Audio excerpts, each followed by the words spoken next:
Fixed है।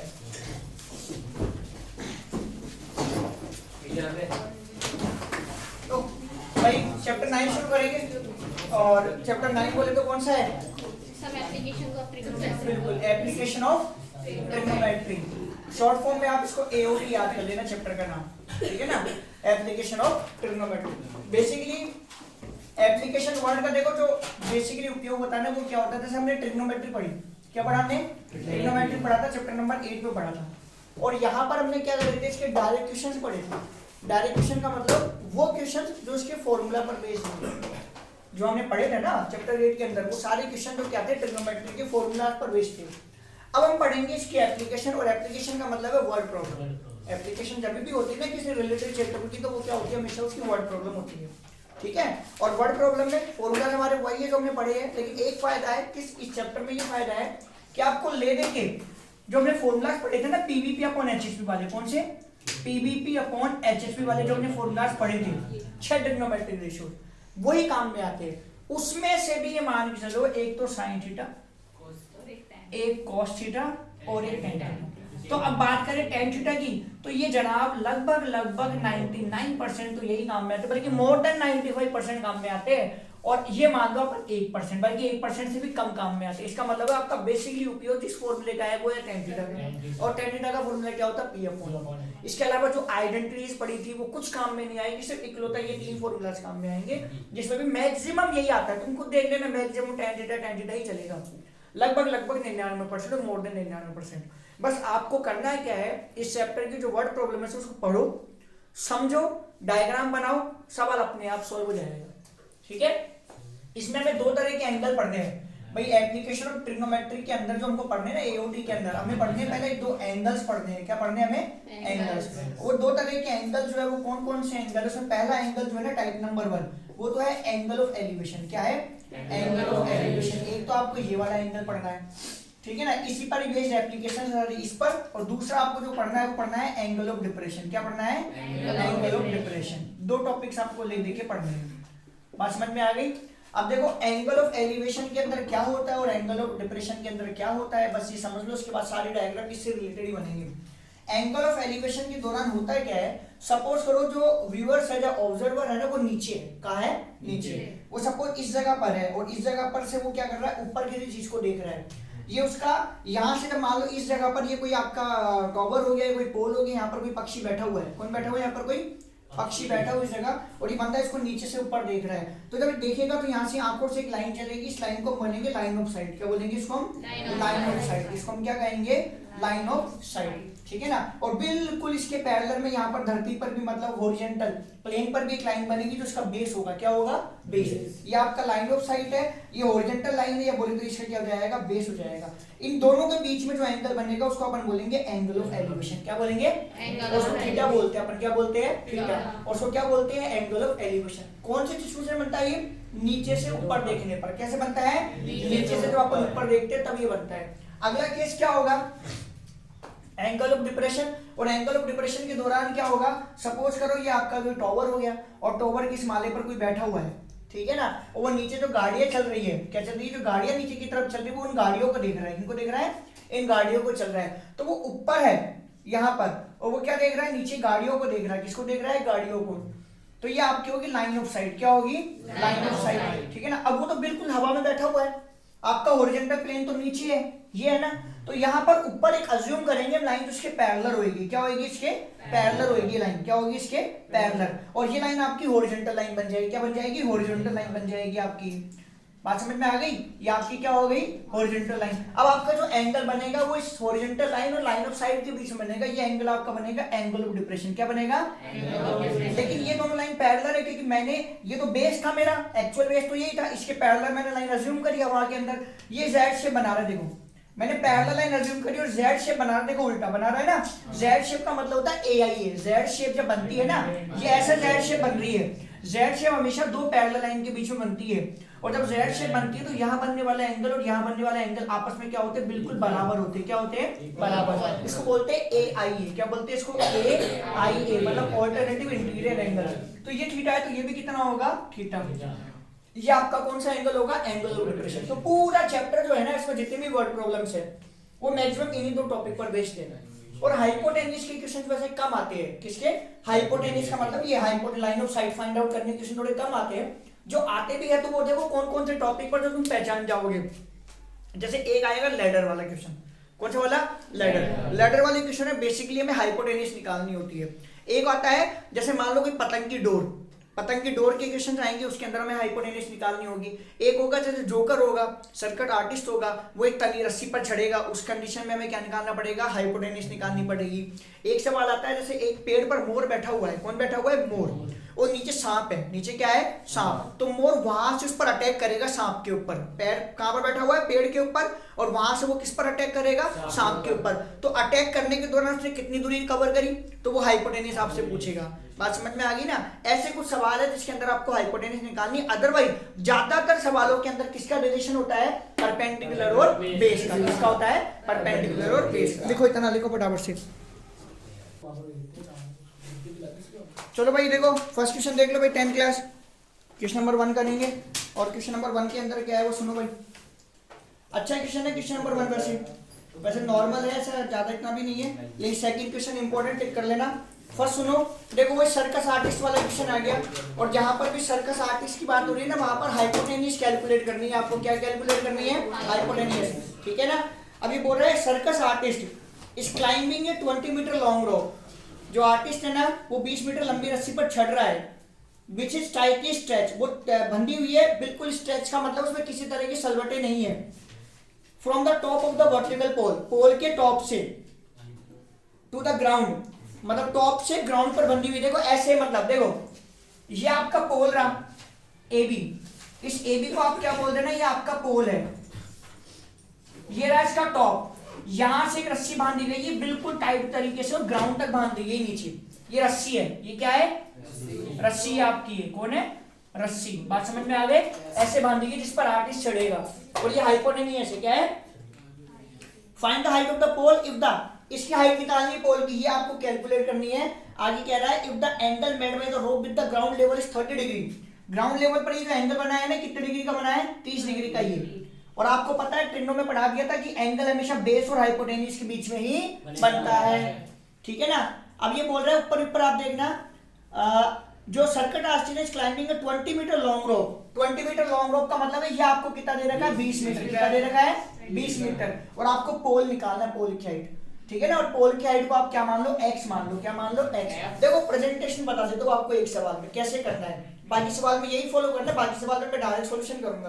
देखो ऐसे करना है इसका, let AB be a pole. AB क्या है? पोल। ये आपका सी पॉइंट हो गया। डन। एंड AC बी है। क्या है? AC क्या है आपकी? रोप है ना? बी है रोप। क्लियर? लेट AB बोले तो क्या? Height of pole. क्या? AB और AB बोले तो क्या है? Height of pole equal to x metre. कितनी है ये? x metre. ये मैंने x मीटर मान लिया। डन। बात समझ में आ गई? क्लियर? बाकी AC की वैल्यू आपको दे रखी। AC कितना दे रखा है आपको?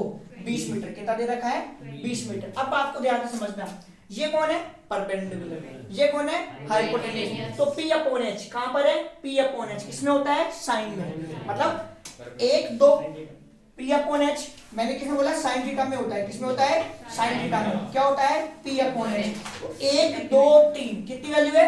1 2 3। कोई दो वैल्यू देगा और एक निकलवाएगा। थीटा दे रखा है कितना? 30 डिग्री। थीटा दे रखा है 30 डिग्री। तो यहां रख दो साइन 30 डिग्री। परपेंडिकुलर आपका ये है जो मैंने कितना माना है? x। और हाइपोटेन्यूज कितना है? 20। ठीक है ना? साइन 30 बोले तो कितना होता है? 1/2 बराबर x अपॉन 20। क्रॉस मल्टीप्लाई कर लो तो कितना हो जाएगा? 2x बराबर 20। और यहाँ से x कितना आएगा? 20 अपॉन 2 करते कितना जाएगा? 10। कितना जाएगा x? 10 मीटर। कितना जाएगा? 10। तो यहाँ लिखना लास्ट में देयरफॉर ऐसे, height of pole equal to 10 metre. Clear? इसको कर दो ऐसे पैक और बाहर क्या लिख देना? a। ठीक है? लिखो। लो भाई देखो चैप्टर क्वेश्चन नंबर 2 पर आओ और इंपॉर्टेंट कर लेना भाई क्वेश्चन नंबर 2 को, है ना? क्वेश्चन नंबर 2 क्या है? इंपॉर्टेंट है। डन। और सवाल में क्या कह रहा है ये? A tree breaks due to strong, मतलब एक आंधी तूफान चला और पेड़ जो है ना वो टूट गया। और वो टूटा कैसे, वो देखते हैं। द ब्रोकन पार्ट, जो इसका टूटा ना, बेंड सो दैट, वो झुका। कैसे झुका? The top of the tree, झुकने के दौरान क्या हुआ, जो ट्री का टॉप था ना, टचेस द ग्राउंड, उसने ग्राउंड को टच किया और एंगल बनाया कितने डिग्री का? 30 डिग्री का। The distance between the foot of the tree, अब ट्री का नीचे का हिस्सा रह गया और जो उसका टॉप था उसके बीच की दूरी कितनी बता रहा है वो? 8 मीटर। क्या बोल रहा है? The distance between the foot of the tree to the point where the top touches the ground is 8 metre. Find the height of the tree. देखो इधर जरा बोर्ड पे ध्यान से देखना, इसका डायग्राम ध्यान से समझ लो, काम हो जाएगा आपका। सपोज करो ये आपका ट्री है, डन। आगे बात समझ में, ये आपका क्या रहा? ट्री। अब ये ट्री जो है ना यहां से टूटा, इस जगह से। एक तो टूट के क्या अलग गिर जाना, ये गिरा नहीं टूटने के बाद। टूटने के बाद क्या हुआ? बैंड हुआ। बैंड हुआ मतलब इधर झुका ही ऐसे। तो मतलब ये वाली वैल्यू और ये वाली वैल्यू बिल्कुल बराबर है, इस और इस वैल्यू में कोई अंतर नहीं है। पूरा ट्री मैंने माना है AB। क्या माना? AB। अब यहां से टूटा, ये ब्रेक इवन पॉइंट हो गया C। क्या हो गया? ब्रेक इवन पॉइंट हो गया C। यहां से टूटा, यहां से टूट के झुक गया। ये A नीचे की तरफ झुका तो मैंने नाम दे दिया इसको A डैश। क्या नाम दे दिया? A dash. और B और A डैश के बीच की दूरी दे रखी है 8 मीटर। कितनी दे रखी है? 8 मीटर। भाई झुका ना ये, तो इसका टॉप कहां पर टच करता है? ग्राउंड पर। और कितना? 8 मीटर की दूरी है। और इसके अलावा एंगल कितने डिग्री का बना रहा था? ये 30 डिग्री का। यहाँ पर एंगल कितने डिग्री का बना है? 30 डिग्री का। आपको निकालनी क्या? Height of tree. आपको निकालना है क्या है? AB। अपना प्रश्न है AB बराबर क्या होगा? AB में मैंने BC को माना X, C break even point है, और AC को माना Y। तो AC और C A डैश में कोई अंतर नहीं है। ये वैल्यू और ये वैल्यू सेम है, तो ये Y है तो ये भी कितना होगा? Y। अब आपका ट्राइंगल कौन सा है? CBA dash. क्या है? अब A डैश नहीं लिखना चाहो तो उसको D लिख लो तुम। क्या लिख लो? D। और यहाँ पर 90 डिग्री बनना ही है, तो ट्राइंगल CBD। तो इन ट्राइंगल CBD, ठीक है। आपके पास देखो बेस पता है। क्या पता है? आपको क्या निकालना है? पहले परपेंडिकुलर। बेस पता है, क्या निकालना है? परपेंडिकुलर, मतलब P अपॉन B। वहां देखो P अपॉन B किस में आता है? tan में। किस में आता है? tan में। या थीटा कितने डिग्री का है? 30 डिग्री का। आप लगाओगे tan थीटा और वो आपका लगेगा P अपॉन B। बात करें थीटा, तो थीटा कितने डिग्री का है? 30 डिग्री का, तो ये हुआ tan 30 डिग्री। परपेंडिकुलर है आपका X और बेस आपका कितना है? 8। और tan 30 डिग्री की वैल्यू कितनी होती है आपके पास? 1/√3। कितनी रहेगी? 1/√3 बराबर x अपॉन 8। क्रॉस मल्टीप्लाई कर लो इसको, इससे इंटू कर दो तो x√3 बराबर 8 बन जाए 8। तो यहां से x की वैल्यू निकलेगी 8/√3। अभी के लिए आप इसको ऐसे ही छोड़ दो। क्लियर? अब इस ट्रायंगल का फिर से इस्तेमाल करो, क्योंकि मुझे निकालना है देखो AB। और AB कैसे निकलेगा? जब मैं x और y की वैल्यू निकाल लूंगा और दोनों को जोड़ दूंगा। किस किस की वैल्यू निकाल लूंगा? x की और y की, और दोनों को जोड़ दूंगा तब AB निकलेगा। तो x तो मैं निकाल चुका, अब निकालना क्या? y। तो y के रेस्पेक्ट में इसको बेस को देख लो। ये कौन हुआ? बेस। ये कौन हुआ? हाइपोटेनस। हाइपोटेनस निकालनी है मुझे, तो b और h। और b और h किस में आता है? cos में। किस में आता है? cos में। तो अब आप इसमें cos थीटा भी लगाओगे। क्या लगाओगे? cos theta. तो इसका मतलब ये है, आपको ये बात समझ में आ गई होगी कि एक ही ट्रायंगल में आप 2 बार भी आइडेंटिटीज लगाएंगे। कितनी बार लगाएंगे? 2 बार। डिपेंड्स करेगा क्या क्या सिचुएशन आपको दी गई है। अब यहाँ पर दूसरी बार लग रही है ना, तो अब आ जाओ, थीटा आपका 30 डिग्री है, बेस आपका 8 है और हाइपोटेनस आपका y है। और cos 30 कितना होता है आपका साहब? √3 अपॉन। कितना होता है? √3। और ये 8 अपॉन y। वही क्रॉस मल्टीप्लाई कर लो तो ये तो √3y हो जाएगा बराबर 16। तो यहाँ से y की वैल्यू हो जाएगी 16/√3 मीटर। अब मुझे निकालना है क्या? Height of tree. क्या निकालना है? Height of tree. तो ये लो height of tree. Height of tree, और वो कितनी हो जाएगी? AB। और AB बोले तो क्या हो जाएगी? x plus y. कितनी हो जाएगी? x plus y. अब आ जाओ, x कितना है? 8/√3। कितना है? 8/√3 प्लस y कितना है? 16/√3। और आपको पता है जब आपका डिनोमिनेटर सेम होता है, कौन सेम होता है? डिनोमिनेटर, तो न्यूमरेटर भी जुड़ जाते हैं। प्लस में है तो जुड़ जाएंगे और माइनस में होते तो माइनस हो जाते हैं। तो 16 और 8 कितना हो जाएगा? 24। कितना हो जाएगा? 24। तो ये आपके पास हो जाएगा 24/√3। कितना हो जाएगा? और हमको पता है कि अगर नीचे √3 है इरेशनल नंबर, तो क्या करना पड़ेगा? रेशनलाइजेशन। क्योंकि रूल्स के अकॉर्डिंग कभी भी डिनोमिनेटर में इरेशनल नंबर नहीं होता, हमेशा क्या होता है? रेशनल नंबर होना चाहिए वहां पर। तो 24/√3 इसको आप रेशनलाइज कर दो, मतलब √3 × √3 कर दो, √3 से इंटू और डिवाइड कर दो। तो ये तो जाएगा 24√3, और पता है ना √3 को √3 से इंटू करें तो क्या आएगा 3, क्योंकि ये √9 बनेगा, और 9 का अंडर रूट कितना आता है 3 से कितनी बार कटेगा 8 बार, तो 8√3 आपका आंसर आ जाएगा, क्या जाएगा 8। ठीक है ना। अगर मान लो, वैसे एनसीईआरटी के अकॉर्डिंग यही आंसर है, अगर √3 की वैल्यू दे रखी हो उसने, क्या है दे रखी, सपोज करो अगर उसने √3 की वैल्यू दे दी होती 1.732 या 1.73 दे देता, तो हमें क्या करना पड़ता, ये जो आंसर आया ना इसको 1.73 से क्या करना पड़ता, मल्टीप्लाई करना पड़ता। वैल्यू नहीं दी है तो आपको ये काम नहीं करना है, देगा तो करना, नहीं देगा तो मत करना। ठीक है, लिख लो। हाँ जी, देखो साहब क्वेश्चन नंबर 3 पर आओ। ये बोल रहा है contractor plans to install 2 slides. भाई 2 स्लाइड लगानी बच्चों के खेलने के लिए पार्क के अंदर। इसने बोला है कि जो बच्चे 5 साल से छोटे हैं ना, she prefer to have a slide whose top is at height of 1.5 metre. 5 साल के छोटे बच्चों के लिए स्लाइड की जो हाइट है ना वो 1.5 मीटर रखेगा वो and is inclined an angle of 30 degree, वो ग्राउंड के साथ में 30 डिग्री एंगल बनाएंगे। और जो बच्चे वेरेज फॉर एल्डर चिल्ड्रन, बड़े बच्चों के लिए उसने क्या प्लान करा है, हाइट रखेगा 3 मीटर और एंगल बनाएगा 60 डिग्री का। फिसल पट्टी है, फिसल पट्टी होते हैं ना, बच्चे फिसलते हैं मस्त, पहले तो फिसल पट्टी में फिसलते हैं, फिर बोलते हैं कि मम्मी यार मेरी निक्कर फट गई, बोलते हैं कि नहीं बोलते, ऐसे ही होता है, रोज फिसल फिसल के आते हैं और फिर निक्कर हाँ घिस जाती है, वही वाली फिसल पट्टी है। ठीक है ना। और what should be the length of the slide in each case, क्या बोल रहे हैं, स्लाइड की लाइन बताओ। अब बताओ स्लाइड कौन सी शेप में है, परपेंडिकुलर है, बेस है कि हाइपोटेन्यूस है, तो स्लाइड हाइपोटेन्यूस का मतलब है हाइपोटेन्यूस कैलकुलेट करवा रहा है। इतना सा अंतर है, इसमें 2 डायग्राम बना दो, एक तो बना दो छोटा ट्रायंगल, क्या बना दो छोटा ट्रायंगल, और एक बना दो बड़ा ट्रायंगल। बड़ा ट्रायंगल ये विशेष वाली पार्टी के लिए, ठीक है ना, ये विशेष वाली पार्टी के लिए डायपर विशेष वाली पार्टी क्या हो गया, ऐसे कर दी, ऐसे तो गिर जाएगा। और यार ऐसे सीटी लगाएंगे, यहाँ देख यहाँ पे सीटी लगाएंगे, छड़ेगा फिर ऐसे आएगा, समझ में ठीक है। अब सुनो मेरी बात, ये आप स्लाइड ले लो, क्या ले लो, स्लाइड ले लो, ये आपकी स्लाइड है। देखो ये 5 साल के छोटे बच्चों के लिए एंगल कितने डिग्री का बनाया था, 5 साल वाले बच्चों के लिए 30 डिग्री का, यहाँ पर तो 30 डिग्री का एंगल है। और ये PQR है बड़े बच्चों के लिए, और यहाँ पर एंगल कितने डिग्री का है, 60 डिग्री का। इसकी हाइट तो कितनी है, 1.5 मीटर, ये पता नहीं है, इसको क्या मान लो आप x, ये तो निकालनी है। इसकी हाइट कितनी है, 3 मीटर, ये पता नहीं, इसको आप क्या मान लो, ठीक है ना। और देखो P और H, P और H क्या लगेगा, साइन थीटा, इसमें भी वही लगेगा और इसमें भी वही लगेगा। In triangle ABC, in triangle ABC theta कितने डिग्री का है, 30 डिग्री का, तो क्या लगा दो साइन थीटा, क्या लगा दो साइन, और वो कितना है P/H, थीटा की जगह क्या लगा दो आप 30 डिग्री। परपेंडिकुलर आपका कितना है, देखो 1.5, और हाइपोटेन्यूस आपका कितना है x, ये कितना होता है 1/2 बराबर 1.5 और अपॉन x, क्रॉस मल्टीप्लाई कर दो तो x, और ये हो जाएगा 2 × 1.5, तो आप 15 × 2 कर दो, और 15 × 2 कितना होता है 30, और डेसिमल लग रहा है ना पीछे से 1 नंबर के बाद, तो पीछे से 1 नंबर के बाद यहाँ डेसिमल लगा दो, तो x कितना हो जाएगा आपके पास 3 मीटर। हाइट ऑफ स्लाइड आ गई। पहले वाले में सेम टू सेम आप दूसरे वाले में कर लो, इन ट्रायंगल PQR, कौन सा जाएगा, इन ट्रायंगल PQR।